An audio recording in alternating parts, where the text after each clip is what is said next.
ஒன்று ராஜாக்கள் 18:32-33. அந்த கற்களாலே கர்த்தருடைய நாமத்திற்கென்று ஒரு பலிபீடத்தை கட்டி பலிபீடத்தை சுற்றிலும் தானியம் அளக்கிற 2 படி விதை விதைக்கத்தக்க இடமான ஒரு வாய்க்காலை உண்டாக்கி விறகுகளை அடுக்கி ஒரு காளையை சந்து சந்தாக துண்டித்து விறகுகளின் மேல் வைத்தான். We need the fire. நமக்கு என்ன வேணும்? சபைக்கு என்ன வேணும்? ஒரு அக்கினி. ஸோ சபைக்கு இன்னைக்கு இருக்கிற அருமையான சபைக்கு இன்னைக்கு தேவை புது புது டெக்கரேஷன் அல்ல. இன்னைக்கு வேண்டியது நாகரிகமான பேச்சுக்கள் அல்ல, திறமையான செயல்கள் அல்ல. சபைக்கு only one we have need. ஒரே ஒரு தேவை தான் நமக்கு இருக்கு. அது என்னது? that is fire of God. தேவனுடைய அக்கினி. ஜான் வெஸ்லிட்ட போய் ஒருவர் கேட்டார். ஜான் வெஸ்லி இருக்கார்ல, ரிவைவல் எழுப்புதல் வீரர், அவற்றை போய் ஒருவர் கேட்டார், ஜனங்களை கூட்டுறதுக்கு என்ன செய்யணும் அப்படின்னார். ஜனங்களெல்லாம் கூட்டுறதுக்கு நாங்கள் என்ன செய்யணும்? அப்போ அவர் சொன்னார், ஒரு பிரசங்கியாளர் அல்லது ஒரு சபை கிறிஸ்துவுக்குள்ள பற்றி எரிவார்களானால் அந்த வெளிச்சத்தை பார்க்க ஜனங்கள் கூட்டம் கூட்டமாக வருவாங்க. சிம்பிளா பட் எஃபெக்டிவாக சொன்னார். ஒரு ஊழியனும் ஒரு சபையும் கிறிஸ்துவுக்குள் பற்றி எரிவார்கள் என்றால், கிறிஸ்துவுக்குள் அவர்களுக்குள்ள தேவ அக்கினி எரியும் என்றால், அந்த அக்கினியை பார்க்க, அந்த வெளிச்சத்தை பார்க்க ஜனங்கள் கூட்டம் கூட்டமாக வந்துடுவாங்க. அப்போ ஆளை சேர்க்கணும்னா என்ன செய்யணும்? அக்கினி எரியணும். ஜனக்கூட்டம் சேரணும்னா தேவனுடைய அக்கினி எரிஞ்சா போதும், ஜனக்கூட்டம் ஆட்டோமேட்டிக்காக வருவாங்க. நீங்கள் அதை தடுக்கவே முடியாது. தடுக்க முடியாத அளவுக்கு தும்முன்னு வந்து நிறைஞ்சிருவாங்க. அதெல்லாம் அந்த 3 வாரமாக ஆண்டவர் இந்த விட்டு வெளியே போக மாட்டேக்காரு. we need the fire. சபைக்கு ஒரு நியூ ஃபயர், ஒரு புது அக்கினி வேணும் அப்படின்னு ஆண்டவர் இதைத்தான் நமக்குள்ள மறுபடியும் நமக்குள்ள கொழுந்து விட்டு எரிய செய்கிறாரு. இந்த பாரத்தை நமக்குள்ள எரிய செய்த இந்த பரிசுத்த ஆவியானவர் இந்த அக்கினியையும் சபைக்குள்ள ஆண்டவர் பற்றி எரிய செய்வாராக. அல்லேலூயா. ஸோ எலியாவின் நாட்களில் ஜனங்கள் ஆண்டவருடைய பாதத்தில் விழச் செய்தது தேவனுடைய அக்கினி. இன்னொன்று புரிஞ்சுக்கோங்க, நம்மளுடைய பெரிய பிரசங்கம் செய்யாத காரியங்களை தேவனுடைய சின்ன அக்கினி வந்து செஞ்சு முடிச்சிடும். அப்போ எங்களுக்கு இன்னைக்கு ஆராதனைக்கு குறைவில்லை, செய்திகளுக்கு எங்களுக்கு குறைவில்லை. ஆனால் எங்களுக்கு வேண்டியது எல்லாரையும் உடைய பாதத்தில் மண்டியிட வைக்கிற ஒரு சின்ன அக்கினி எங்களுக்கு வேணும் ஆண்டவரே. சபையில் சின்ன பிள்ளைகள்லேருந்து பெரிய ஆட்களுக்குள்ள அந்த அக்கினி எரிந்து கொண்டு இருக்கணும். ஊழியர்கள்லேருந்து விசுவாசிகள் அத்தனை பேருக்குள்ள அந்த அக்கினி எரிந்து கொண்டு இருக்கணும். அக்கினி எரியுமானால் அங்கே ஒரு வெளிச்சம் உண்டாகும். வெளிச்சம் இருக்குமானால் அதை பார்க்கும்படி அவர்கள் கிட்டே வருவார்கள், ஓடி வருவாங்க. முச்செடிகளை பற்றி எரிந்த அக்கினியை பார்த்த உடனே மோசே தூரமாக போகலையாம். அதை பார்த்துட்டு இது என்னன்னு பார்ப்பதற்கு வசனம் சொல்லுது, கிட்ட வந்தான் இருக்கு. எங்க வந்தான்? கிட்ட வந்தான் இருக்கு. அந்த அக்கினி எரிந்தவுடன் பார்க்கிறதுக்கு கிட்ட வந்தான். கவனிங்க, உலகத்தில் கொளுத்தி போடுற அக்கினி எரிஞ்ச உடனே எல்லாவனும் தூரம் ஓடுவான். ஆனால் தேவன் பற்றி போடுகிற அக்கினியை அதை பார்க்கறதுக்கு எல்லாவனும் கிட்ட வருவான். இப்போ உதாரணத்துக்கு ஒரு இடத்துல திடீர்னு தீ பிடிக்கினா நம்மளாம் என்ன செய்வோம்? இடத்த காலி பண்ணுவோம், ஓட்டத்தை பிடிப்போம் இல்லையா? தப்பிச்சா போதுன்னு ஓடுவோம் இல்லையா? ஆனால் அந்த அனாந்திரத்தில் முச்செடியில் ஒரு அக்கினி எரியுது. ஆனால் மோசே தூரம் போகலை. வசனம் சொல்லுது கிட்ட வந்தான் இருக்கு. 3வது அதிகாரம் யாத்திராகமம் 3:3 வாசிங்க. அப்பொழுது மோசே, இந்த முச்செடி வெந்து போகாதிருக்கிறது என்ன? நான் கிட்ட போய் இந்த அற்புத காட்சியை பார்ப்பேன் என்றான். பாத்தீங்களா? நான் கிட்ட போய் இந்த அற்புத காட்சியை பார்ப்பேன். தூரமா போல. யூஸ்வலா என்ன நடக்கும் அப்படின்னா, ஒரு இடத்துல திடீர்னு தீ பிடிக்கணும், எல்லாரும் விலகி போவாங்க. அப்போ உலக அக்கினி, உலகத்துல கொளுத்தி போடுகிற ஒரு அக்கினி எல்லாரையும் விலகி போக வைக்கும், ஓரமா போக வைக்கும், ஒதுங்கி போக வைக்கும். ஆனா கர்த்தர் போடுகிற ஒரு அக்கினி அத்தனை பேரையும் தம்மண்டை இழுத்து கொண்டு வர வைக்கும். எங்கள் வாழ்க்கையில, ஊழியத்துல, குடும்பத்துல, சபையில எல்லாரையும் சுண்டி இழுக்கத்தக்க ஒரு அக்கினி எங்களுக்கு வேணும் ஆண்டவரே. ஒரு ஜெபமனுங்க சேர்ந்து அப்படிப்பட்ட கிட்ட போய் பார்ப்போம்னு சொல்லத்தக்க அப்படிப்பட்ட ஒரு நெருப்பு எங்க சபையில வேணும். அப்படிப்பட்ட ஒரு அக்கினி எங்க பலிபீடத்துல இருக்கணும். எங்க வாழ்க்கையில, எங்களுடைய ஸ்பிரிச்சுவல்ல, எங்களுடைய வாழ்க்கையில இருக்கணும் ஆண்டவரே. எல்லாரையும் கர்த்தரண்டை இழுத்து கொண்டு வருகிற ஒரு அக்கினி. அந்த அக்கினி வர்றதுக்கு தான் நம்ம என்ன செய்யணும், எலியா என்ன செய்தாருங்கிறத படிச்சுட்டு இருக்கிறோம். எலியா 4 காரியம் செய்தார், அதுல 3 காரியம் கவனிச்சோம். முதல் காரியம் என்ன பண்ணாரு? எத்தனை கற்களால்? 12 கற்களா என்ன கட்டினாரு? பலிபீடம் கட்டினார். அது யாரை குறிக்கி? புதிய ஏற்பாட்டில் கற்கள்னா யாரு? ஜீவனுள்ள கல் அவர். அவரோடு கூட சேர்ந்து நம்மளும் யாரா இருக்கிறோம்? சபைன்னா கல்லுக்கு சமமா இருக்குது. அப்போ 12 கற்களால் பலிபீடம் கட்டப்பட்ட போல எல்லாரும் ஒன்று சேர்ந்து நம்ம பலிபீடம் கட்டணும், ஒரு மனம் இணையணும். 2வது என்ன பண்ணாரு? வாய்க்கால், இருதயத்தை என்ன செய்யணும்? ஆண்டவருடைய வார்த்தைக்கு விசாலமாக்கணும், அடைக்க கூடாது. 3வது என்ன செய்தாரு? விறகுகள். 3 டைப்ல விறகு இருக்கு. முதல் விறகு நல்ல காய்ந்த விறகு, 2வது விறகு பாதி காய்ஞ்சது, 3வது பச்சை. ஸோ எதை எங்கெங்க வைக்கணுமோ அதை அங்கே வைக்கணும். அது அடம்பிடிக்க கூடாது. அங்கங்கே வச்ச இடத்துல என்ன செய்யணும்? இருந்தால் அது எரியும். ஆண்டவர் நம்மளை வச்ச இடத்துல இருந்தால் எரிவோம், நம்ம பிரகாசிப்போம். கஷ்டத்தை பார்த்து வச்ச இடத்தை விட்டு நகர்ந்து போயிடக்கூடாது, அதை விட மோசமாக மாறிடும். கவனிங்க, எல்லா பரிசுத்தவான்களும் எல்லா கஷ்டத்திலையும் கர்த்தர் வச்ச இடத்துல இருந்தாங்க. யோசேப்பு கர்த்தர் வச்ச இடத்துல இருந்ததுனால தான் அவர் பிரகாசித்தார். தானியேல் அடிமைத்தனத்துக்குள்ள போனாலும் கர்த்தர் அங்க வச்சதுனால, அங்க இருந்ததுனால தான் அவர் சீசன் வரும் பொழுது அவர் பிரகாசித்தார். அப்போ இடம் பெருசல்ல, அது கர்த்தர் வச்சிருக்கிறாரா அதை மட்டும் பார்த்தா போதும். வனாந்தரமா இருந்தாலும் அவனை கர்த்தர் அங்க வச்சாரு. ஜான் த பேப்டிஸ்ட வனாந்தரத்தில் ஆண்டவர் வச்சார். அவன் எனக்கு சிட்டி வேணும்னு கேட்கல, கர்த்தர் வச்சாருன்னா அங்கே நான் இருப்பேன், அங்கே நான் இருந்தா தான் நான் பிரகாசிப்பேன். அப்போ ஆண்டவர் என்னை வைக்கிற இடத்துல நான் இருந்து பழகணும். சூழ்நிலைக்காக இடத்தை மாற்றக்கூடாது. சூழ்நிலைக்காக என்ன செய்யக்கூடாது?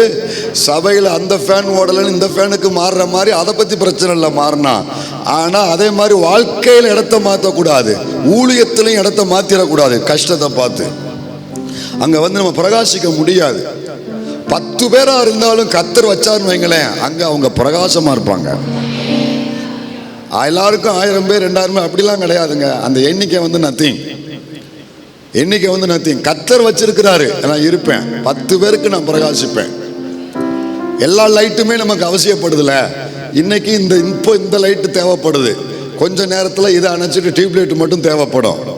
அப்போ நம்ம எல்லாரும் போயிட்டோம்னா எல்லா லைட்டும் அணைச்சிருவாங்க, இது மட்டும் எரியும். அந்த லைட்டு தேவைப்படுது. அப்போ இதுவும் தேவைப்படுது, இதுவும் தேவைப்படுது, அதுவும் தேவைப்படுது. இதுலேருந்து வெளிச்சம், அதுலேருந்து வெளிச்சம், அதுலேருந்து வெளிச்சம். நைட்டில் நம்ம தூங்கும்பொழுது அப்போ ஒரு வெளிச்சம் தேவைப்படுது, 0 வால்ட்ஸு. அங்கே அது தேவைப்படுது. புரியுதா உங்களுக்கு? அப்போ இடம், எண்ணிக்கை இதெல்லாம் பொருட்டல்ல. கர்த்தர் வச்சா அங்க இருப்போம்னா நமக்குன்னு ஒரு சீசன் இருக்கு, அப்ப கண்டிப்பா நம்ம பிரகாசிப்போம். 4வது என்ன பண்ணாரு? வாசிங்க அந்த வசனத்தை, வாசிங்க மறுபடியும் 33 வாசிங்க. விறகுகளை அடுக்கி ஒரு காளையை சந்து சந்தாக துண்டித்து விறகுகளின் மேல் வைத்தான். அக்கினி திடீர்னு வரல, பார்த்தீங்களா? எவ்வளோ வேலை இருக்கு இதுக்கு, எவ்வளோ வேலை இருக்கு. இவ்வளோ வேலையை முடிச்சதுக்கு அப்புறம் தான் தேவனுடைய அக்கினி நம்மளை சந்திக்க வருது. இப்போ விறகெல்லாம் அடுக்கியாச்சு. அப்புறம் காளை, பலிக்குரிய காளையை கொண்டு வராரு. அந்த காளையை கொண்டு வரதுக்கே நிறைய ப்ராசஸ் இருக்குது. இப்போ அதெல்லாம் போக வேண்டாம். பலி அப்படின்னாலே அது மிகப்பெரிய ஒரு டாபிக். பழைய ஏற்பாட்டு ஃபுல்லாக போய் கடைசியில் நிருபங்களில் வந்து முடிக்கணும். ஆனால் இப்போ அவ்வளோ தூரம் நம்ம போக வேண்டாம். இதுக்குள்ளே நம்ம நின்றுக்கிடுவோம். தேவைக்கு கொஞ்சம் தூரம் போயிட்டு நம்ம மறுபடியும் வந்துடுவோம். கவனிங்க, இந்த காளையை என்ன பண்ணாருன்னா அப்படியே கையை காலை கட்டி வந்து பலிபீடத்தில் கடத்தலை. என்ன பண்ணாரு? சந்து சந்தாக துண்டித்து, பாருங்க, முழுசா வைக்கல. பலிகளை முழுசா வைக்கக்கூடாது, அது நியாயப்பிரமாணம். பலியை எப்படி, ஒரு பலி பொருளை, ஒரு மிருகத்தினுடைய பலி பொருளை அதை எப்படி வெட்டி எப்படி அடுக்கி வைக்கணும்னு சொல்லி நியாயப்பிரமாணத்தில் சொல்லப்பட்டிருக்கு. அப்படியே இஷ்டத்துக்கு வந்து எனக்கு டைம் ஆச்சுன்னு சொல்லி என்ன செய்யக்கூடாது. நம்ம இன்னைக்கு வந்து நிறைய நேரத்தில் டைம் ஆச்சுன்னு சொல்லி ஆண்டவர்கிட்ட எவ்வளவு காரியம் நம்ம நம்ம நம்ம விஷயங்களை அப்படியே நம்ம கொடுத்துட்டு போய்கிட்டு இருக்கிறோம். எத்தனை விஷயத்துல டைம் ஆச்சுன்னு சொல்லி அப்படி வந்து பழைய ஏற்பாட்டில் போகக்கூடாது. எனக்கு நேரம் இல்லை, அது எவ்வளவு என்ன அவசரம்னாலும் அந்த முறைமைகளின்படியே செய்யணும். அதுக்கு பெரிய அந்த பலியை வந்து முழுமையாக வைக்கக்கூடாது. அது வெட்டப்பட வேண்டும். அது எப்படி வெட்டப்படணும், அந்த ப்ராசஸ் எங்கே இருக்குன்னா பழைய ஏற்பாட்டு கட்டளை, அதைத்தான் அவர் ஃபாலோ பண்ணியிருக்காரு. லேவியராகமத்தில் சொல்லப்பட்டிருக்குது. லேவியராகமம் 1 அதிகாரத்தில் வசனம் 2ல இருந்து வாசிங்க.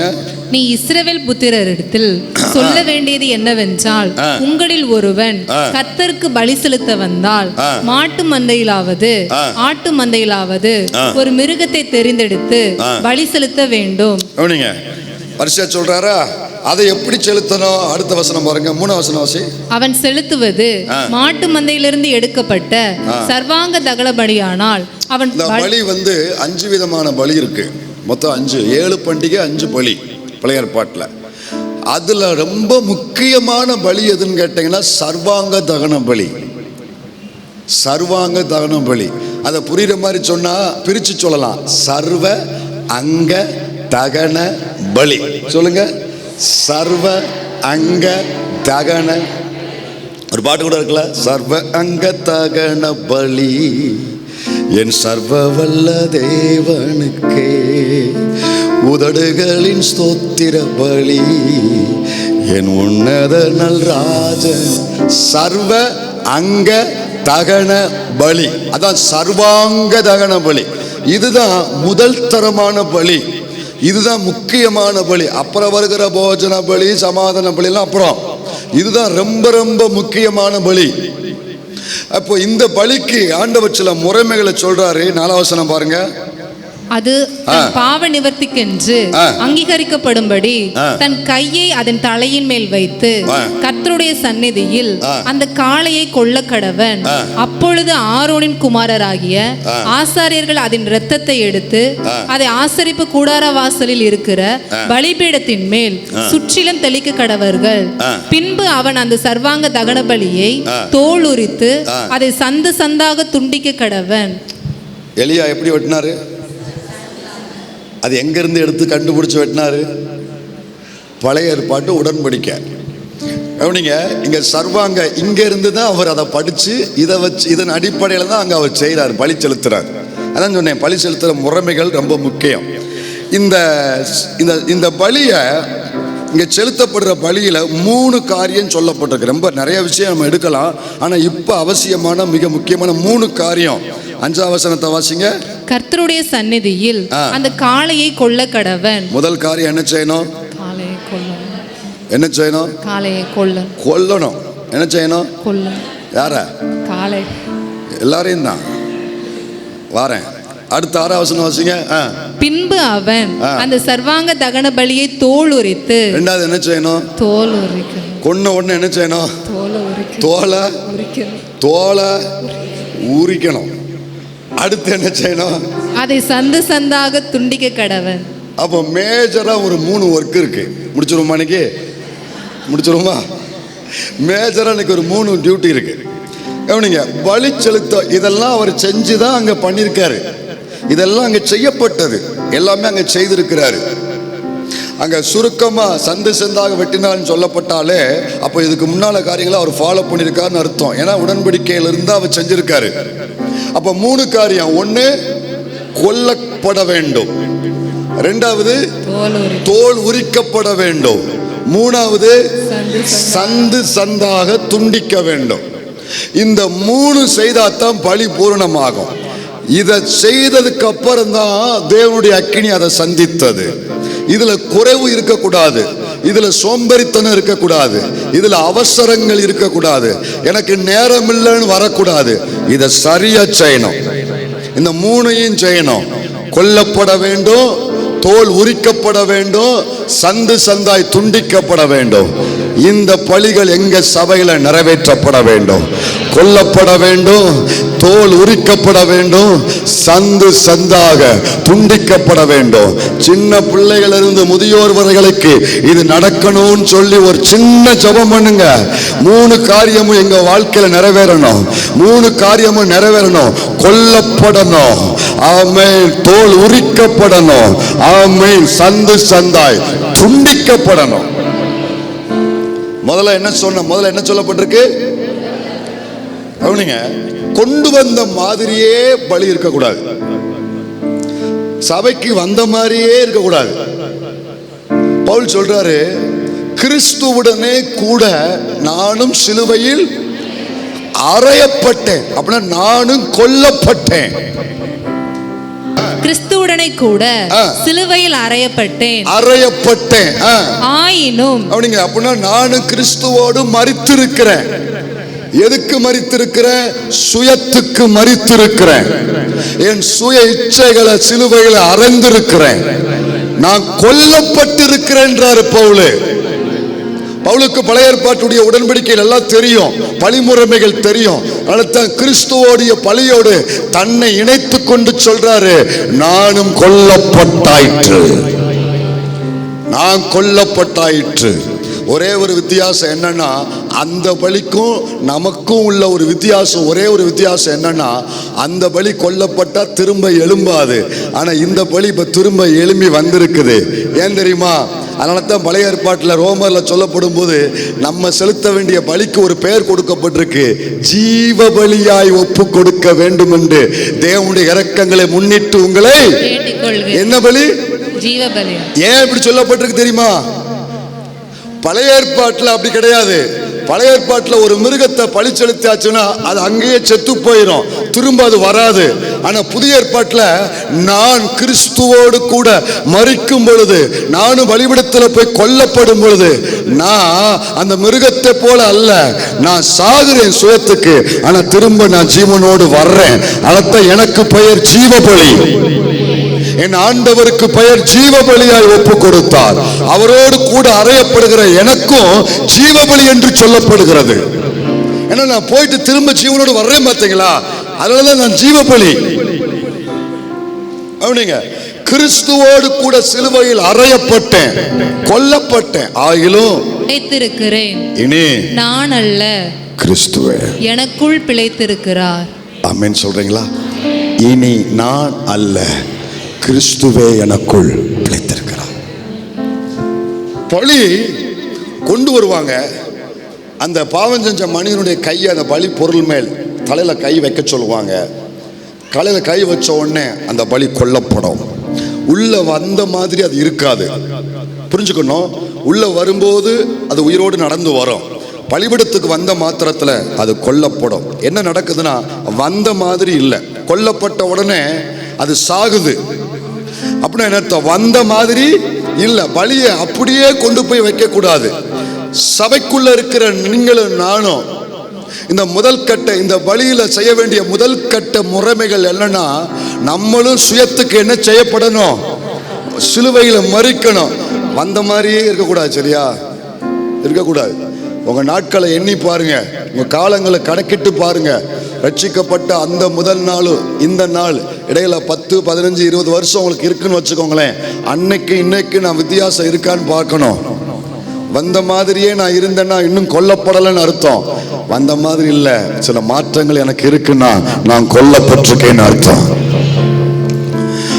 அப்படின்னா என்ன அர்த்தம்னா, இந்த பலி என்ன செய்யணும்னா, அந்த ஆசாரியன் அந்த பலியை கர்த்தர் ஏற்றுக்கொள்வதற்காக சில காரியங்களை செய்வார். இந்த வார்த்தை உங்களுக்கு காதுல விழணும். அந்த பலியை கர்த்தர் ஏற்றுக்கொள்வதற்காக இந்த ஆசாரியன் அந்த பலிக்கு சில காரியங்களை செய்வார். என்ன செய்வார்னா, முதல்ல தன் கையில் உள்ள பட்டயத்தை அதன் கழுத்துல போடுவார், வெட்டுவார். வெட்டும் பொழுது அந்த பலி மிருகம் அதை ஏற்றுக்கொள்ளும். அதை ஏற்றுக்கொண்டதுனால தான் அதை தேவன் ஏற்றுக்கொள்கிறார். சபைக்குள்ள நம்மளையும் வெட்டுவதற்கு கர்த்தர் சில பட்டயங்களை வைத்திருக்கிறார். அந்த பட்டயம் நம்ம வெட்டும் பொழுது நம்ம அதை ஏற்றுக்கொள்ள வேண்டும். நம்ம அதை ஏற்றுக்கொண்டாதான் நம்மளை கர்த்தர் ஏற்றுக்கொள்வார். வெட்டப்படுகிற நேரத்தில் அமைதியா இருக்கணும், ஏத்துக்கிடணும், வாங்கணும். எங்க எங்க என்ன வெட்டணுமோ அங்கங்க கர்த்தர் வெட்டுவாரு. அப்படி வெட்டப்படுகிற நேரத்தில் நான் ஒருபோதும் என்ன செய்யக்கூடாதுன்னா, மறுக்கக்கூடாது, அடம் பிடிக்கக்கூடாது. பழைய ஏற்பாட்டு ஆசாரியர்கள், புதிய ஏற்பாட்டு ஊழியர்கள். பழைய ஏற்பாட்டு ஆசாரியர்கள் கையில் ஒரு பட்டயம் இருக்கும், கத்தி இருக்கும், பலியை வெட்டுவதற்கு. அதை அந்த பலியை வெட்டுவதற்கு பயன்படுத்துவாங்க. ஆனால் புதிய ஏற்பாட்டு சபையில் ஊழியர்கள் கையில் ஆண்டவர் இன்னொரு பட்டயத்தை கொடுத்திருக்கிறாரு. அதுவும் என்ன செய்யும்னா, நம்மை வெட்டக்கூடியது. அது எங்க இருக்கு? எபிரேயர் 4:12. எபிரேயர் 4:12 அந்த பட்டயம் என்னன்னு பார்த்துருவோமா? 4:12 வாசிங்க. தேவனுடைய வார்த்தையானது ஜீவனும் வல்லமையும் உள்ளதாயும் இருபுறமும் கருக்குள்ள எந்த பட்டயத்திலும் கருக்கானதாயும் ஆத்துமாவையும் ஆவியையும் கணுக்களையும் ஊனையும் பிரிக்கத்தக்கதாக உருவ குத்துகிறதாயும் இருதயத்தின் நினைவுகளையும் யோசனைகளையும் வகையறுக்கிறதாயும் இருக்கிறது. எத்தனை வார்த்தை சொல்லப்பட்டிருக்கு பாருங்க. வெட்டுமா, பிரிக்குமா, குத்துமா, அதை வகை அறுக்குமா, கூர்மையானதா. பழைய ஏற்பாட்டு ஆசாரிகள் கையில் இருக்கிற பட்டயம் சதைய வெட்டும். எதை வெட்டும்? சதைய வெட்டும். ஆனா புதிய ஏற்பாட்டிலையும் ஆசாரிகள் கையில கர்த்தர் ஒரு பட்டயம் கொடுத்திருக்கிறாரு. அது தேவனுடைய வார்த்தை என்னும் பட்டயம். ஹல்லேலூயா. இது சதையை வெட்டுகிற பட்டயம் அல்ல, ஆத்துமாவை வெட்டக்கூடிய பட்டயம். ஆத்துமாவை வெட்டக்கூடிய பட்டயம். அந்த வார்த்தை இப்ப வாசித்தாங்கல்ல 4:12. வேற சில மொழிபெயர்ப்புகளை உங்களுக்கு நான் வாசித்து காமிக்கிறேன். வேறு சில மொழிபெயர்ப்புல எப்படி போட்டிருக்கேன்னா, ERV அப்படிங்கிற ஒரு டிரான்ஸ்லேஷன் எப்படி போட்டிருக்காங்கன்னா, காது கொடுத்து கேளுங்க. தேவனுடைய வார்த்தையானது எப்பொழுதும் உயிரோடு இருப்பதும் செயல்படுவதுமாகும். ஒரு ஆமென் சொல்லணும் நேரம். அது இருபுறமும் கூரான வாளை விட மிகவும் கூர்மையானது. ஒரு விஷயம் சொல்றேன். பழைய ஏற்பாட்டு ஆசாரியர்கள் கையில் ஒரு பட்டயம் ஒரு பக்கம்தான் ஷார்ப்பா இருக்கும். ஆனா இன்னைக்கு இருக்கிற ஆசாரியர் கையில் இருக்கிறது 2 பக்கமும் ஷார்ப்பா இருக்கும். இப்படி ஓங்கி உங்களை வெட்டுறதுக்கு ஓங்கும் போது முதல்ல எங்களை போடும். இப்படி வெட்டுறதுக்கு 2 பக்கம் ஷார்ப்புல உங்களை வெட்டுறதுக்காக இப்படி ஓங்குறோம்னா முதல்ல எங்களை போட்டுட்டு தான் அப்புறம் உங்ககிட்ட வரோம். அதான் சொன்னோம்ல, பிரசங்கம் பண்றத ஒண்ணு முன்னால அந்த பாதையில கொண்டு போயிட்டு பேச வைப்பாரு, அல்ல பேச வச்சுட்டு அதுக்குள்ள கொண்டு போவாரு. அப்போ இருபுறமும் கருக்கு. எங்களையும் போடும், உங்களையும் போடும், என்னையும் போடும், உங்களையும் போடும். நம்ம 2 பேரையும் போட்டுக்கிட்டே இருக்கு. இந்த பட்டயம் அதுக்காகத்தான் கர்த்தர் கொடுத்திருக்கிறாரு. இந்த வார்த்தையை கவனிங்க. இருபுறமும் கூரான வாளை விட மிகவும் கூர்மையானது. அடுத்து சொல்லப்பட்டிருக்கு, அது சதையை அல்ல, ஆன்மாவையும் ஆவியையும் எலும்புகளையும் கணுக்களையும் வெட்டி பிரிக்கிறது. அத்தாடி, எதை வெட்டுது? ஆன்மாவையும் ஆவியையும் எலும்புகளையும் கணுக்களையும் வெட்டி பிரிக்கிறது. அது சதைய வெட்டும். ஆனா இது ஆத்துமாவை வெட்டும், பிரிக்கிறது. அது நம் உள்ளான மனதின் எண்ணங்களையும். அடுத்து பாருங்க, ஆத்துமா ஆவி எலும்ப வெட்டியாச்சு, இப்ப அதோட முடிக்க மாட்டுக்கு. அது நம் உள்ளான மனதின் எண்ணங்களையும், அது நம் இதயம் கொண்டுள்ள கருத்துக்களையும் நியாயம் தீர்க்கிறது. ஒவ்வொரு வாரமும் போடன்னு போடுவாரு. நம்ம தனிப்பட்ட பிரேயர்ல அவருடைய வார்த்தையை கொண்டு நம்மளை போடுவாரு. இப்படி வெட்டும் பொழுது, ஆத்துமாவை வெட்டும் பொழுது, ஆவியை வெட்டும் பொழுது, மனதின் யோசனைகளை வெட்டும் பொழுது முகம் கோணக்கூடாது. முகம் காலையில் கேட்கும்போது நன்மையினால உத்தரவு, ஆத்தாடி முகத்துல எப்படி இருந்தது, ஆமே பயங்கரமான உத்தரவு, அடையாளத்தின் உத்தரவு எவ்வளவு பிரகாசமா இருந்தது. இப்ப பாருங்க ஜீரோ வால்ஸ் மாதிரி போச்சு எல்லாம். முகம் கோண, வெட்டுகிற வார்த்தை வரும் பொழுது முகம் கோணக்கூடாது. முகம் கோணுச்சுன்னா குணம் மாறாது. மறுபடியும் சொல்றேன், உங்க முகம் மாறினால் குணம் மாறாது. இந்த வார்த்தையை சொல்லுங்க, முகம் மாறினால் குணம் மாறாது. வெட்டும் போது எனக்கு தான் கர்த்தர் பேசுறாரு, நச்சு அப்படி வாங்கிக்கிட்டே இருக்கணும். இந்த பக்கம் ஒரு குத்து, இந்த பக்கம் ஒரு குத்து, அப்படியே சத்தம் இல்லாமல் வாங்கிக்கிட்டே புழு புழு புழு கண்ணீரை ஊற்றிட்டு கண்ணை தொடச்சிட்டு எதுவுமே நடக்காத மாதிரி எஞ்சி போயிடணும். அப்படியே போட்டு என்னமாவது பண்ணி அவரை முறைச்சி பக்கத்தில் உள்ள ஆட்களை பார்த்து கடைசியில் காட்டி உங்களை நீங்களே காட்டி கொடுத்துடக்கூடாது. கர்த்தர் காட்டிலாம் கொடுக்க மாட்டார். வசனத்தை ஆத்துமாவில் உள்ள அனுப்புவார். லேசர் ஆப்ரேஷன், லேசர் அறம் இல்லாமல் யார்கிட்டையுமே சொல்லாமல் 1000 பேர் 100 பேர் மத்தியில் எனக்கான வார்த்தை உள்ள சரட்டுன்னு லேசர் மூலம் வரும். லேசரோட வேகமாக வரும். உள்ளே வந்த உடனே சத்தம் காட்டாமல் ஒப்பு கொடுத்துட்டு போயிடணும். கர்த்தர் என்னை காட்டி கொடுக்கவே மாட்டார். நான் தான் அது தேவையில்லாமல் முகத்தை மாற்றி காட்டி கொடுத்துடக்கூடாது. அப்போ முகம் மாறினா என் குணம். ஒரு ரகசியத்தை புரிஞ்சுக்கோங்க, இது ரகசியம் இல்லை, எல்லாம் தெரிஞ்சது தான். யாரும் பர்ஃபெக்ட்லாம் கிடையாது. என்கிட்ட இன்னும் வெட்டப்பட வேண்டிய பகுதி இருக்குன்னு ஆலயத்துக்கு வரணும். எத்தனை பேர் ஏற்றுக்கொள்றீங்க? எனக்குள்ள வெட்டப்பட வேண்டிய பகுதி, ஐயா கடைசி ஆள்ல இருந்து இங்க இருக்க எல்லாரும் கேட்கணும், எனக்கும் சேர்த்துன்னு சொல்றேன். எனக்கிட்ட என் வாழ்க்கையில வெட்டப்பட வேண்டிய பகுதி ஏதோ ஒண்ணு இன்னும் இருக்கு அப்படிங்கிற எண்ணத்தோட ஒவ்வொரு ஆராதனைக்கு நான் வர வேண்டும். சில ஆட்கள் இந்த வெட்டுகிற வார்த்தை வரும் பொழுது ஏன் முறைக்கிறாங்கன்னா, தங்களை பெரிய ஆட்களா நினைக்கிறதுனால, தங்கள் பூரணராக நினைக்கிறதுனால, எல்லாத்துலேயும் வளர்ந்துட்டே நினைக்கிறதுனால. அது தப்புங்க, அது மாபெரும் தப்பு. யாரும் பர்ஃபெக்ட் இல்லை, ஓகேயா?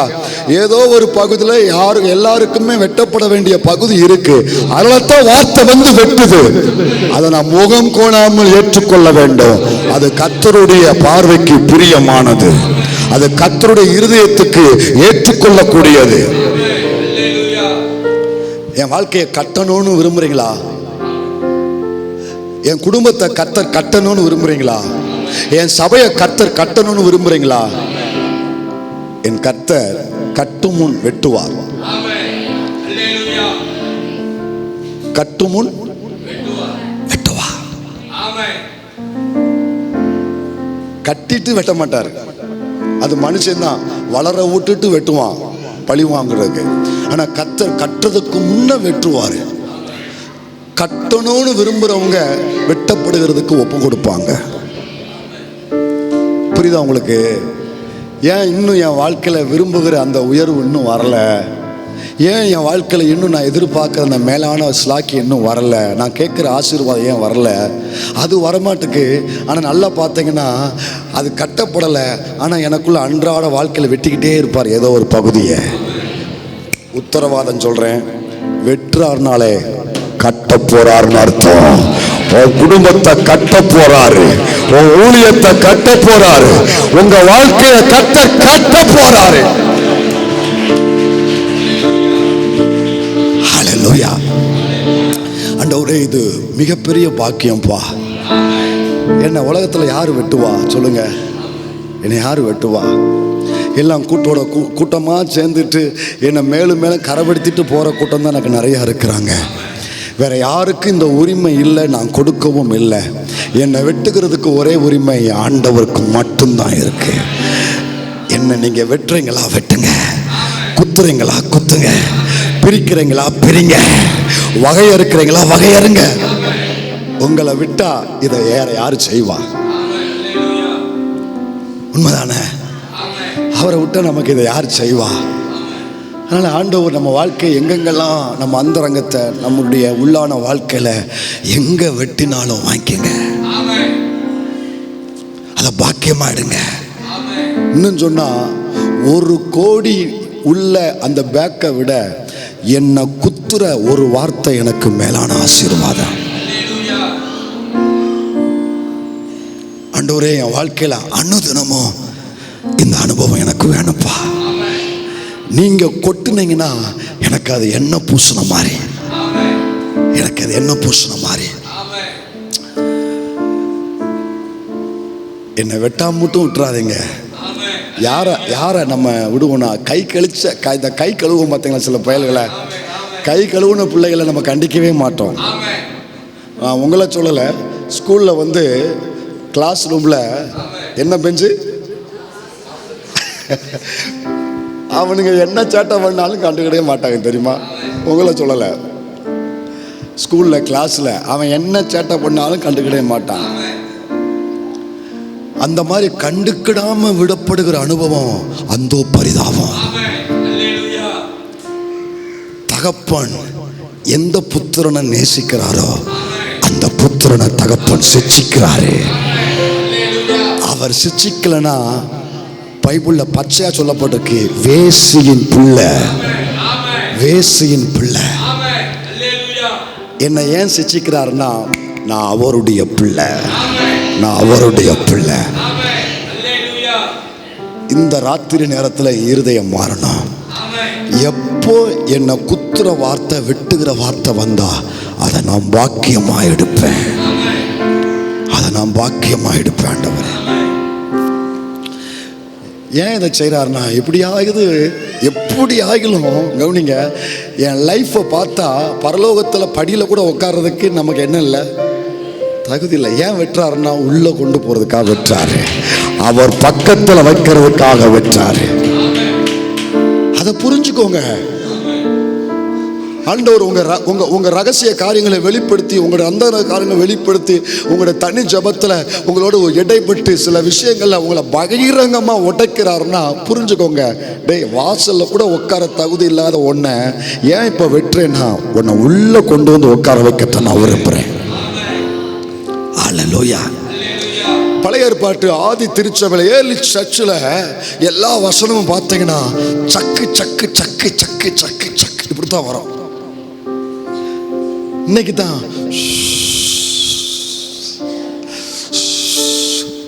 அப்படியே ஆயில் பார்த்து மசாஜ் பார்த்து இன்னைக்கு தான் இந்த மாதிரி புதுசு. ஆதி ஏர்லி சர்ச்சை பாருங்க, ஆதி திருச்சபையை பாருங்க.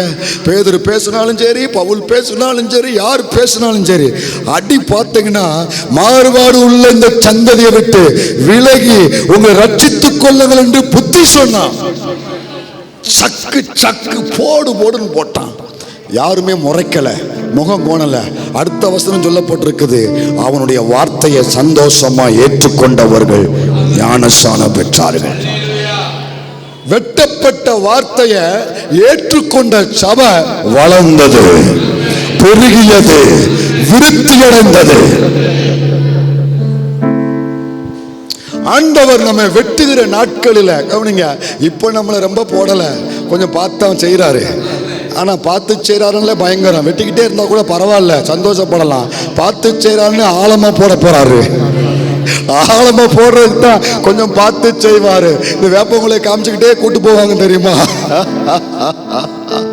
ஆனா இப்ப கொஞ்ச நாளா பார்த்து தடவிக்கிட்டே விடுறாருன்னா பயங்கரமா போட போறாரு. அப்போ முன்கூட்டியே இப்ப சொல்லி வைக்கத்தான் இந்த ராத்திரி கூட்டத்துல இந்த காரியத்தை கத்த நமக்கு அறிவிக்கிறாரு. என்ன புரியுதா? இப்பயே முகம் மாறிட்டு இன்னும் வெட்டைய ஆரம்பிக்கல. வெட்டுவேன்னு தான் சொல்லியிருக்காரு, வெட்ட ஆரம்பிக்கல. ஏர்லி சர்ச் எனக்கு ரொம்ப ஆச்சரியமா இருக்கும். யாருமே எதிர்த்து கேட்கல, யாருமே முறைக்கல. இன்னும் சொன்னா இந்த வெட்டுகிற வார்த்தை வந்த உடனே அவங்க எல்லாம் சொன்னாங்க, ஆண்டவமாரே ரட்சிக்கப்பட நாங்க என்ன செய்யணும், நான் என்ன செய்யணும் தான் கேட்டான். இன்னைக்குள்ள ஆட்கள், உமக்கு என்ன செய்யணுமா? இன்னும் ஓவரா பேசுறாரு, உமக்கு என்ன செய்யணும்பா.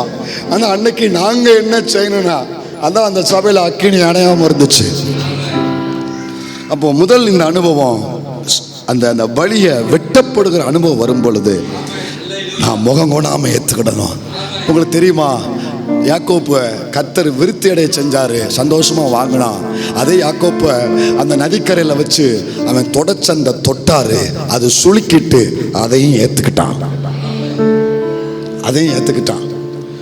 யோசேப்பை உயர்த்துறதுக்கு முன்பு கர்த்தருடைய வசனம் அவன் என்ன செஞ்சது, புடமிட்டது, அதையும் ஏத்துக்கிட்டான்.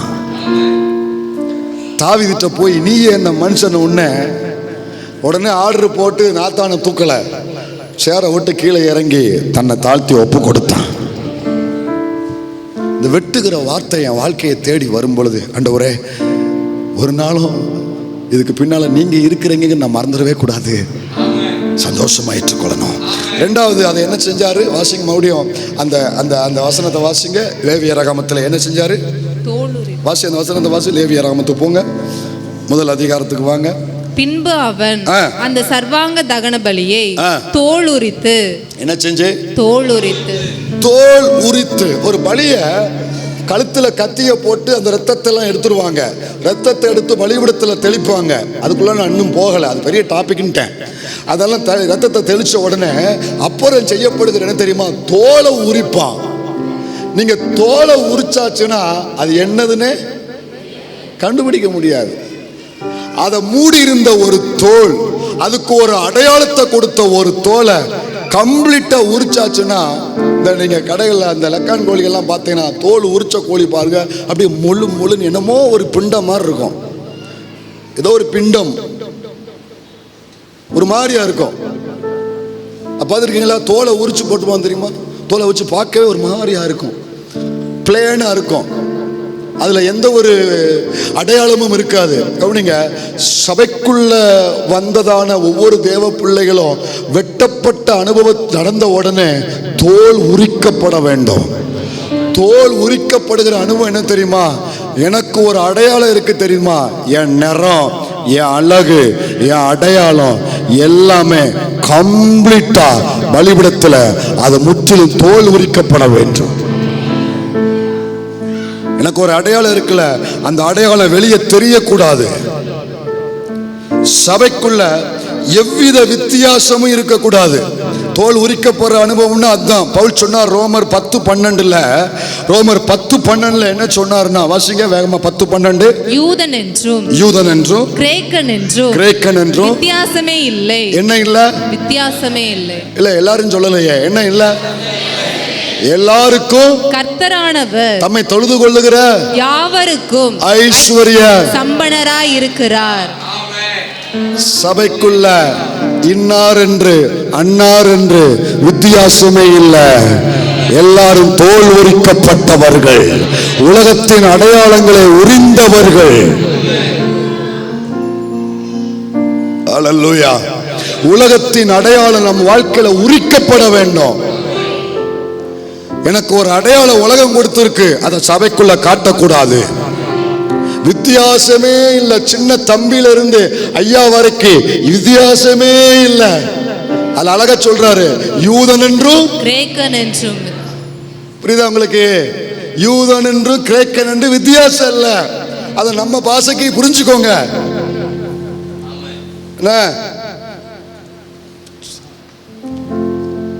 டெக்னிக்கா சில ஆட்கள் கேட்பாங்க தெரியுமா, டெக்னிக்கா நீங்க எந்த ஊரு, உங்க பேர் என்னம்மா, முதல்ல பேரை சொன்னா விட மாட்டான்.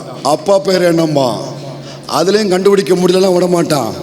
ஊரை கேட்பான், அதுலேயும் முடியலன்னா கீழே தருவா மேலே தருவாம்மா. ஏன்டா இந்த அளவுக்கு டீட்டெயிலாக கேட்குற, மணி ஆர்டர் அனுப்ப போறியா, மணி ஆர்டர் அனுப்ப. அப்படி ரொம்ப விளக்கமாக கேட்கானா இன்னும் அவனால் கண்டுபிடிக்க முடியலன்னு அர்த்தம். புரியுதா உங்களுக்கு?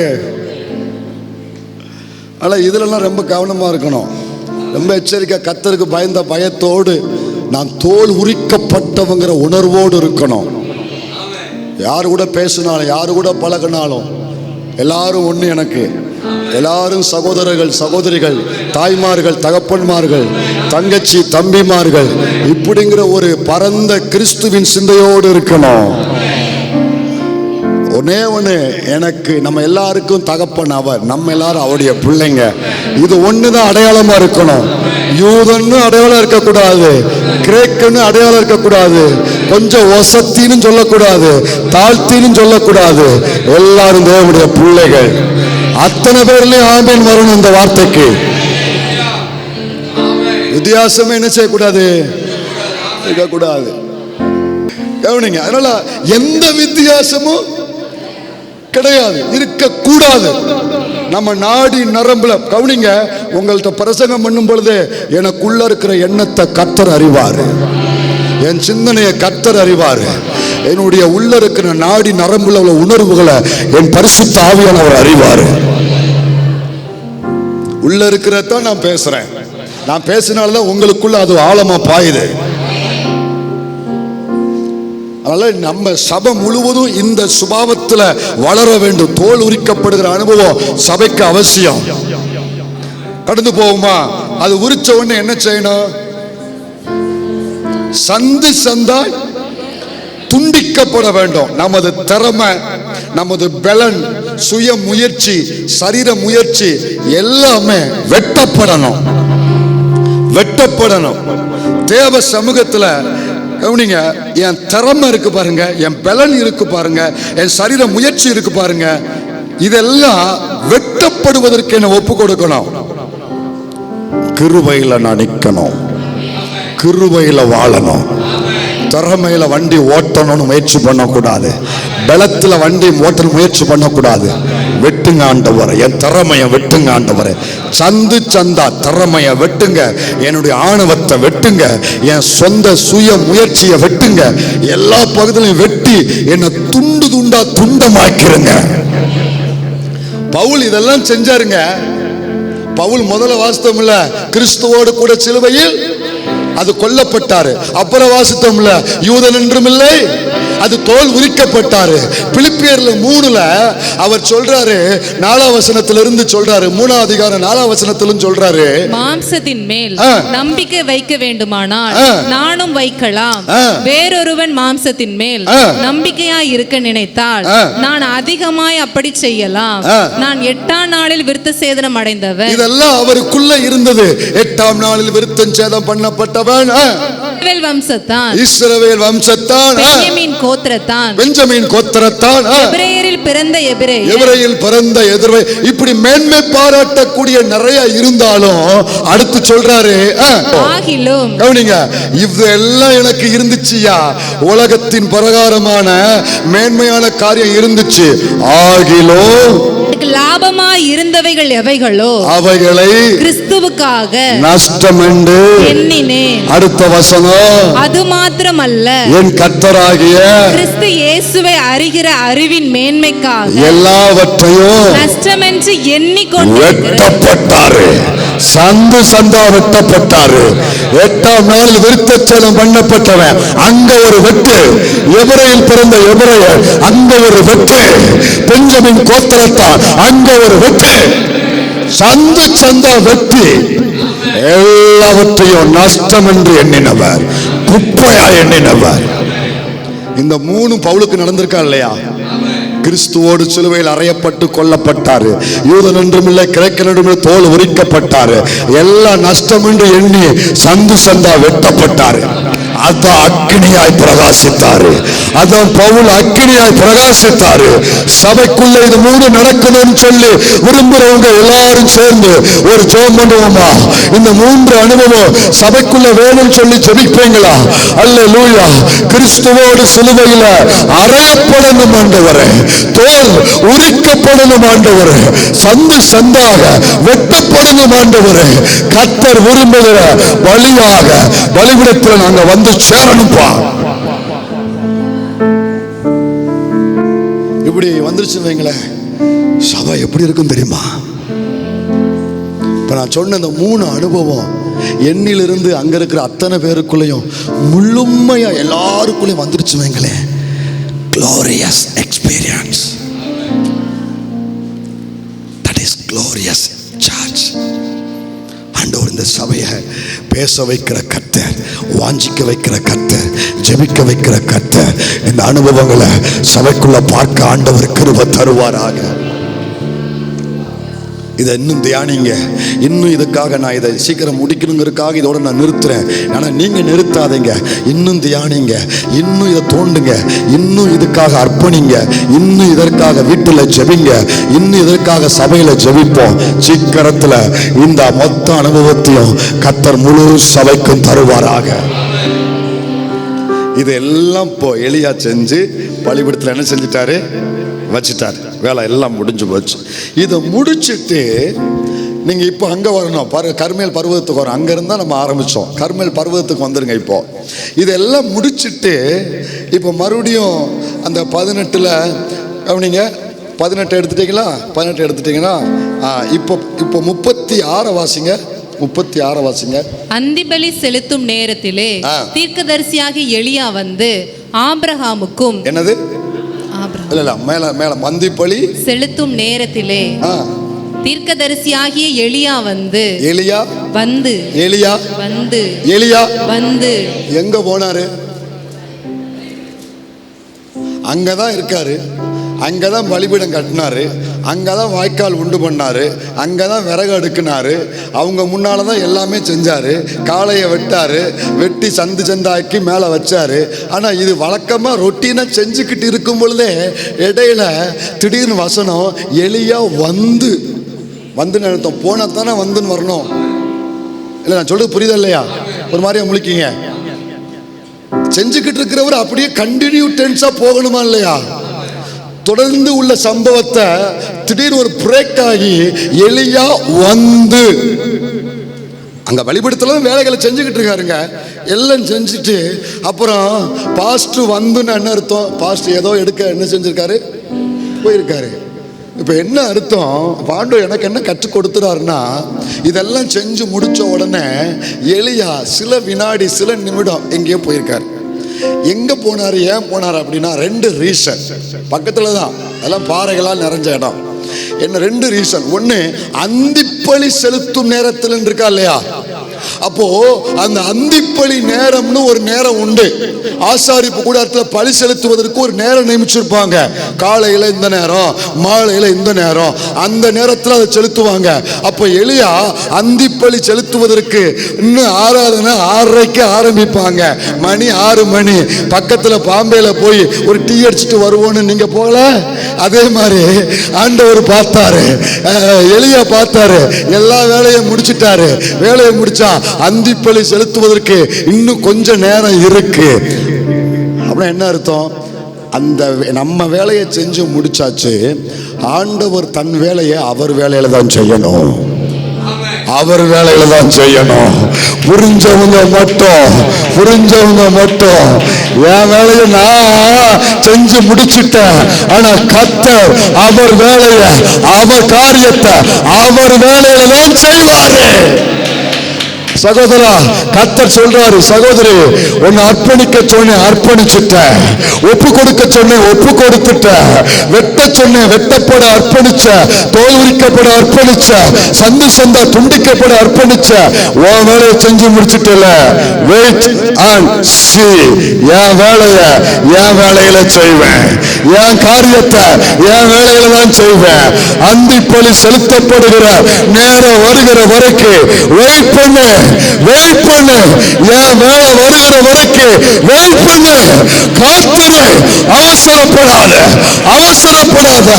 உன் மேல ஒரு அக்கினியை போட, உன்னை பிரகாசிக்க வைக்க கர்த்தர் ஒரு காலத்தை வச்சிருக்காரு. அந்த காலத்துல நீ பிரகாசிப்ப.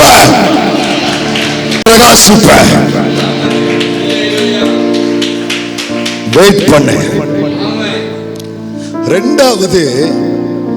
ரெண்டாவது என்ன ரீசன்னா, அந்த சில நிமிடம் கர்த்தருடைய வேலை வருவதற்கு இன்னும் கொஞ்சம் நேரம் இருக்குல்ல, அந்த நேரத்தில் தன்னை ஆயத்தப்படுத்துறதுக்காக கொஞ்சம் ஓரமாக போயிருந்தாரு. தன்னை ப்ரிப்பேர் பண்றதுக்காக ஓரமா போயிருந்தாரு. ஒரு ஆயத்தத்துக்காக அவர் தன்னுடைய அந்தரங்கத்தை தேடி போனாரு. 5 பேரோ 10 பேரோ 500 1000 ஆட்கள் பொருட்டல்ல. ஆனா யாரு முன்னால நின்னாலும் ஒரு ஆயத்தம் நமக்கு வேணும். ஒரு ஆயத்தத்தோடு எந்த ஒரு காரியத்தையும் செய்யணும். கர்த்தரை பார்க்கிறாரு, கர்த்தரை பார்க்கிறாரு. அந்த ஆயத்தம் தான் உத்தரவாதத்துக்கான சபம். கர்த்தர் உள்ளத்தை பார்க்கிறாரு. நீ ஆயத்தத்தோடு நில்லு, மற்றதை கர்த்தர் பார்ப்பாரு. நீ ஆயத்தப்பட்டு வந்து நில்லு, மற்றதை கர்த்தர் பார்ப்பாரு. அல்லேலூயா. சில காரியங்கள் ஆயத்தம் இல்லாம துணிஞ்சு செய்யக்கூடாது சகோதரிகளே, செய்யக்கூடாது சகோதரர்களே. ஆண்டவருடைய வேலைக்கு ஒரு ஆயத்தம் வேணும். திடீர்னு வந்தேனா போனேனான்னு சொல்லி நம்ம வேலையை செய்யற மாதிரி கர்த்தருடைய வேலையை ஆயத்தம் இல்லாம செய்யக்கூடாது. சின்ன வேலையோ பெரிய வேலையோ அதை பத்தி பிரச்சனை இல்லை. எதுனாலும் அதுக்குரிய ஒரு ஆயத்தத்தை ஆண்டவர் கேட்கிறாரு. அதுதான் உத்தரவாதத்துக்கான சமம். இதை ரெண்டையும் எலியா செஞ்சாரு. ஆண்டவருடைய வேலைக்கும் வெயிட் பண்ணி அந்த நேரத்தில் அவரும் போய் ஆயத்தப்பட்டுட்டு வந்தாரு. இதை செஞ்சு முடிச்சதுக்கு அப்புறம் கவனிங்க, வசனம் சொல்லுது. இப்போ வாசிங்க 36-37. இதை வாசிங்க 36-37. அந்திபலி செலுத்தும் நேரத்திலே தீர்க்கதரிசியாகிய எலியா வந்து ஆபிரகாமுக்கும் ஈசாக்குக்கும் யாக்கோபுக்கும் தேவனாகிய கர்த்தாவே, இஸ்ரவேலிலே நீர் தேவன் என்றும் நான் உம்முடைய ஊழியக்காரன் என்றும் நான் இந்த காரியங்களை எல்லாம் உம்முடைய வார்த்தையின்படி செய்தேன் என்றும் இன்றைக்கு விளங்க பண்ணும். கர்த்தாவே, நீர் தேவனாகிய கர்த்தர் என்றும் தேவரீர் தங்கள் இருதயத்தை மறுபடியும் திருப்பினீர் என்றும் இந்த ஜனங்கள் அறியும்படிக்கு என்னை கேட்டருளும் என்றான். அடுத்து அப்பொழுது கர்த்தரிடத்திலிருந்து அந்த வேலைகளை எலியா செய்து முடித்து தன்னை தாழ்த்தி கருத்தோடு சில வார்த்தைகளை மட்டும் பயன்படுத்தி அவன் தேவனிடத்துல மனம் உடைந்து மிகப்பெரிய வைராக்கியத்தோடு ஜெபிச்சானா. அந்த ஜெபம் கேட்டு வார்த்தை சொல்லுகிறது, அப்பொழுது அந்த நேரத்திலேயே தாமதிக்கல. ஆண்டவருடைய நேரம் வந்துருச்சுன்னா அடுத்து ஒரு நிமிஷம் கூட கர்த்தர் தாமதிக்க மாட்டாரு. வசனம் சொல்லுகிறது, கர்த்தரிடத்தில் இருந்து அக்கினி இறங்கி அந்த சர்வாங்க விறகுகளையும் கற்களையும் மண்ணையும் பட்சித்து வாய்க்காலில் இருந்த தண்ணீரையும் நக்கி போட்டது. அடுத்த வசனம் சொல்லுது, ஜனங்கள் எல்லாரும் இதை கண்ட, எல்லாரும் சொல்லுங்க, ஜனங்கள் எல்லாரும் இதை கண்டபோது குப்புற விழுந்து கர்த்தரே தெய்வம் என்றார்கள். இந்த பட்டணத்துல, இந்த கோவில்பட்டியில, இந்த ஊழியத்துல, இந்த தேசத்துல கர்த்தரே தெய்வம், கர்த்தரே தெய்வம் என்று அவர் பாதத்துல விழக்கூடிய ஒரு அக்கினியை கர்த்தர் ஏங்குகிறார், அர்ப்பணிக்கிறார். தன் பிள்ளைகளுக்காக, தன் ஊழியர்களுக்காக தேவன் அவரை நிரூபிக்கும்படி அந்த அக்கினியை தருவாராக. கைதட்டி ஆண்டவருக்கு மகிமைப்படுத்தி வாயை திறந்து ஜெபம் பண்ணுங்க. ஆண்டவரே, ஆண்டவரே, இந்த அக்கினி எங்களுக்கு வேணும்பா. ஜனங்களை திருப்புவதற்கு கர்த்தருடைய அக்கினியால் மட்டும்தான் முடியும். ஜனங்களை அர்ப்பணிக்க வைக்க உம்முடைய அக்கினியால் மட்டும்தான் முடியும்.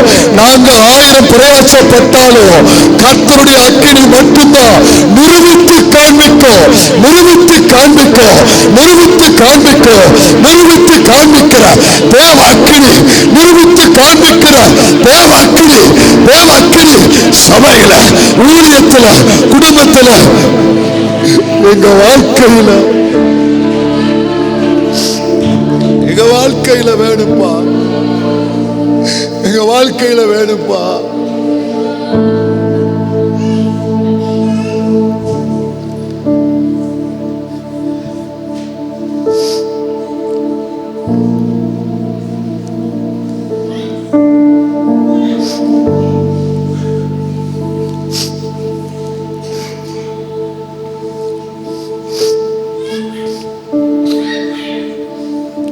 ஆண்டவர் நம்மகிட்ட என்ன கேட்கிறார்னா, இன்னைக்கும் அவற்றை அந்த வல்லமை என்ன செய்யல, மாறல, குறையல. அதே தேவன் இன்னைக்கும் நம் நடுவில் அவர் மாறலை, அவர் வல்லமை குறையலை. இப்போ நம்ம கேட்டோம்ல, இந்த 3 வாரம் கேட்டோம்ல, இந்த டோட்டல் சர்மன், இந்த டோட்டல் மெசேஜில் ஒரே வார்த்தையில் கொண்டு வந்தா நம்மகிட்ட கர்த்தர் என்ன கேட்குறாரு? 3 வாரம் செய்தியில் நிறைய விஷயம் உள்ள பார்த்தோம். ஆனால் மொத்தமாக ஒரே வார்த்தையில் உள்ளடக்கி ஆண்டவர் என்கிட்ட என்ன கேட்குறாருன்னா, அர்ப்பணம், கமிட்மெண்ட். என்னது என்னது? அர்ப்பணம். என்னிலிருந்து உங்கள் வரைக்கும் எல்லாருக்குள்ளேயும் ஒன்று போல நம்ம அர்ப்பணத்தை கொடுத்தோம்னா, நம்முடைய அர்ப்பணிப்பு இருந்துச்சுன்னா, நம்ம எப்பெல்லாம் கூடுறோமோ அப்பெல்லாம் ஃபயர். எப்பெல்லாம் நம்ம கூடுறோமோ, எப்பெல்லாம் நம்ம கூடி வர்றோமோ, எப்பெல்லாம் ஃபாஸ்டிங் ப்ரேயராக இருக்கட்டும், சண்டே மார்னிங் சர்வீஸாக இருக்கட்டும், ஈவினிங் சர்வீஸாக இருக்கட்டும், இடையில உள்ள ஒரு சின்ன ப்ரேயராக இருக்கட்டும், எப்போ கூடுனாலும் ஆண்டவருடைய ஃபயர் நிச்சயம், கேரண்டி, கேரண்டி. பட் ஆண்டவர் என்கிட்ட என்ன கேட்குறாரு? மொத்தத்தையும் உள்ளடக்கி சொல்லுங்க, அர்ப்பணம். அதாவது இப்போ நம்ம எல்லாருமே ஜெபிக்கிறோம். ஒரு வித்தியாசத்தை உங்களுக்கு காமிச்சு கொடுக்குறாரு கர்த்தர், எனக்கும் உங்களுக்கும். இப்போ ஜெபத்துக்கு நம்ம யார்ட்டையாவது குறை இருக்கா? இல்லை. ஆராதனை குறை இருக்கா? இல்லை. ஆனால் கர்த்தர் இதை தாண்டி என்ன எதிர்பார்க்குறாருன்னா, நீ தேவைக்காக ஜெபிக்கிற, வழக்கத்தின்படி ஜெபிக்கிற, இதை ரெண்டையும் தாண்டி ஒரு உறவாடுறன்னு அனுபவம் இருக்குல்ல, அதுக்கு நீ வரணுன்றாரு. இப்போ தேவைக்கு ஜெபிக்கிறது, வழக்கத்தின்படி ஜெபிக்கிறது, இந்த ரெண்டையும் தாண்டணும். இப்போ சனிக்கிழமை வழக்கமான ஜெபம், உங்கள் வீட்டில் நீங்கள் ஜெபிக்கிற சில நேரங்களில் தேவைக்கான ஜெபம். கர்த்தர் கேட்குறாரு, உன் தேவை, உன்னுடைய வழக்கம், இந்த ரெண்டையும் தாண்டி ஒரு உறவாடுகிற ஒரு அனுபவம் இருக்குல்ல, அதுக்கு நீ எப்போ வருவேன்றாரு. ஆண்டவர் ஏக்கத்தோடு இவ்வளவு விரும்புறீங்க, இவ்வளவு ஜெபிக்கிறீங்க, இவ்வளவு செய்தியை கேட்குறீங்க, இவ்வளவு தூரம் நீங்கள் துடிப்பாக இருக்கிறீங்க, என்னால் கொடுக்க முடியும், கொடுக்க முடியாதுன்னு இல்லை. ஆனால் இன்னும் ஒன்று, இந்த ரெண்டையும் தாண்டி தேவை, வழக்கம், இதை தாண்டி நீங்கள் என்ன செய்யணும்னா, என்னோட உறவாடுகிறதுக்கு ஒரு அர்ப்பணமுள்ள ஒரு வாழ்க்கைக்கு நீங்கள் வந்தீங்கன்னா, அக்கினி பற்றி எரியும். அக்கினி பற்றி எரிய கர்த்தர் கிருபை செய்வார். ஒரு நாள் நம்ம வாழ்க்கையிலேயே இது இருந்துச்சா இல்லையா? ஒரு நாள் இருந்துச்சா இல்லையா? அன்னைக்கு நம்ம தேவைக்காக ஜெபிச்சோமா? எனக்கு ஞாபகமே இல்லை. அன்னைக்கு வழக்கத்துக்காக ஜெபிச்சனா? எனக்கு ஞாபகமே இல்லை. இந்த ரெண்டையும் தாண்டி என்னுடைய ஆரம்ப நாட்களில் என்ன முழங்கால், என்ன கண்ணீர், என்ன ஒரு தாகத்தோடு ஒரு ஜபம், முடிக்கிறதுக்கே விருப்பம் இல்லாமல் முடிச்சுட்டு போனோம்ல. ஆண்டவர் அந்த நாளை உன்கிட்ட எங்க போச்சுன்றாரு, அந்த அனுபவம் எங்க போச்சுன்றாரு. இப்போ நீ அந்த எல்லைக்குள்ள மறுபடியும் நீ ஓடி வந்தேன்னா அக்கினியை பார்க்க முடியும், திருச்சபை அக்கினியை பார்க்க முடியும். நீ ஓடி வருவியா? நம்ம எல்லாருடைய வாழ்க்கையிலையும் ஆண்டவற்றை கதறி கேட்குற ஒரு சின்ன ஒரு வார்த்தை என்னன்னா, என் வாழ்க்கையை குறித்து பேசும்போது இவங்க ஒரு காலத்தில் எப்படியெல்லாம் வாழ்ந்தாங்க, ஒரு காலத்தில் எப்படியெல்லாம் ஊழியம் செஞ்சாங்க, இப்படின்னு என்னை குறித்து சொல்லப்படவே கூடாது. ஒரு காலத்தில் இப்படியெல்லாம் வாழ்ந்தாங்க, ஊழியம் செஞ்சாங்கன்னு என்னை குறித்து சொல்லவே கூடாது. இன்னைக்கும் அதே துடிப்போட, அதே அர்ப்பணத்தோட இருக்கிறாருன்னா என்னை குறித்து சொல்லப்படும். ஆண்டவரே, ஹல்லேலூயா. இப்போ ஒன்றும் கெட்டு போகலை. அந்த ஆதி நிலையை ஆண்டவர் மறுபடியும் அர்த்தம் உணர்த்துறாரு, எல்லா இடத்துலையும் அர்த்தம் உணர்த்துறாரு. அந்த ஆதி அன்பு, அந்த ஃபர்ஸ்ட் லவ், அந்த ஆதி அன்பை மறுபடியும் நீ புதுப்பிட்டனா, என் அக்கினி உன்னை சந்திப்பதற்கு என் அக்கினி ஆயத்தமா இருக்கு. உன்னை சந்திப்பதற்கு என் அக்கினி ஆயத்தமா இருக்கு. நீ நடந்து போகும்போது நீ பிரசங்கம் பண்ணும் பொழுது உன்னுடைய பேச்சில் உன் நடக்கையில் கவுனிங்க கவுனிங்க கவுனிங்க நல்லா கவுனிங்க. கிறிஸ்தவர்கள் மட்டும் கிறிஸ்தவர்களாக நான் இருக்கக்கூடாது, விசுவாசியாக இருக்கக்கூடாது, தேவனோடு உறவாடுகிற பிள்ளையாக இருக்கணும். ஜெபிக்கிற நேரத்தை முடிச்சு எழும்பின உடனே கர்த்தருக்கு எனக்கும் சம்பந்தம் இல்லாமல் இருக்கக்கூடாது. நான் ஆராதிச்சுட்டு எழும்பின உடனே கர்த்தருக்கு எனக்கும் சம்பந்தம் இல்லாமல் இருக்கக்கூடாது. நான் ஜெபித்து எழும்பினாலும் ஆராதித்து எழும்பினாலும், நான் வீட்டு வேலைக்கு போனாலும் காட்டு வேலைக்கு போனாலும் என்னுடைய அலுவலகத்துக்கு போனாலும் என்னுடைய உள்ளான இருதயம் தேவனோடு இணைந்திருக்க வேண்டும். தேவனோடு பேசிக்கொண்டே இருக்கணும். அந்த உறவாடுகிற அனுபவம் சபைக்கு ஆண்டவர் தேவன்றாரு. அதுதான் அர்ப்பணம், அதுதான் தேவன் எதிர்பார்க்கிற மண்டலம். அது ஆண்டவர் சபையில கேட்கிறார். அதாவது கவனிங்க, கிறிஸ்துவுக்குள்ள நாம் பிறக்கிற அனுபவம் ஆரம்ப அனுபவம். ஆனா எனக்குள்ள கிறிஸ்து பிறக்கிறார்ல, இதுதான் முதிர்ந்த அனுபவம்.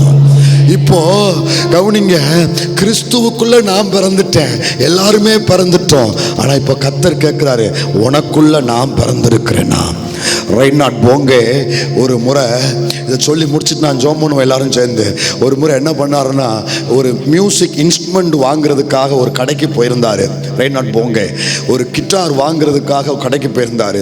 அங்கே போகும்போது கடையினுடைய முதலாளி வெளியில் நின்று சிகரெட் ஊதிக்கிட்டு இருந்தான். அவர் கிராஸ் பண்ணும் பொழுது அவருக்கு நேராகவே அப்படி ஒரு ஊதிட்டு அப்படி பார்த்தா உடனே அவர் உள்ளே போயிட்டாரு. அவர் எவ்வளோ பெரிய மனுஷன் அவனுக்கு தெரியாது, ஆனாலும் அவர் கண்டுகொள்ளலை. உள்ளே போயிட்டாரு. உள்ளே போயிட்டு அவர் போய் என்ன பண்ணுறாருன்னா, ஒவ்வொரு பொருளாக எடுத்து பார்க்குறாரு. எடுத்து பார்த்து வித்தின் 5 மினிட்ஸில் இந்த சிகரெட் ஊதுன மனிதன் உள்ளே திரும்பி அப்படி லேசாக பார்த்தாரா, ரெய்னாட் போங்கையை மறுபடியும் உற்று பார்த்த உடனே சிகரெட்டை கீழே போட்டுட்டு அவர்கிட்ட போய் கையை கட்டி மன்னிப்பு கேட்டு எனக்காக ஜெபிங்கன்னு கேட்டாரா. அவருக்கு புரியலை, உனக்கு என்ன நடந்ததுன்னு கேட்டார். அவர் சொன்னார், நீங்கள் உள்ளே வரும்போது நான் சரியாக கவனிக்கலை, ஆனால் உங்களை உற்று பார்க்கும்போது தான் தெரியுது, உங்களுக்குள்ள இயேசுவின் முகம் தெரியுது, உங்க கண்கள்ல இயேசுவின் முகம் தெரியுது. என்ன மன்னிச்சிருங்க, என்ன மன்னிச்சிருங்க, மன்னிப்பு கேட்டானா. இன்னைக்கு நம்மளை குறிச்சு யாராவது இப்படி சொல்ல முடியுதா? நம்மள ஒரு ஆளை குறிச்சு இப்படி சொல்ல முடியுதா? இதுக்கு நான் என்ன செய்யணும்னா, வழக்கமான ஜெபம் அது நடந்தாலும் 24 மணி நேரமும் என் இருதயம் தேவனோடு உறவாடிக்கிட்டே இருக்கணும். இதுக்கு தான் என்னிலே என்னை தேடி நாளும் உம்மைத்தான் காணவே வேணும். அது ஆரம்பத்திலே சொன்னேன். இது ஒன்னத்தான் கர்த்தர் சபையில கேட்க. என்னை பார்க்கும் பொழுது அவர் தெரியணும், என் பேச்சில் அவர் தெரியணும், என்னுடைய வார்த்தைகள் அவர் தெரியணும். இது தெரிஞ்சிருச்சுன்னா எழுப்புதல் அங்கதான் இருக்கு, அங்கதான் எழுப்புதல் இருக்கு. ஆண்டவரே, ஒன்று இப்போ ஒன்றும் கெட்டு போகலை. இந்த ராத்திரியில் நம்மளை கொடுப்போம்னா, வழிபடத்தில் கொடுப்போம்னா, அதை செய்ய கர்த்தர் வல்லவராக இருக்கிறாரு.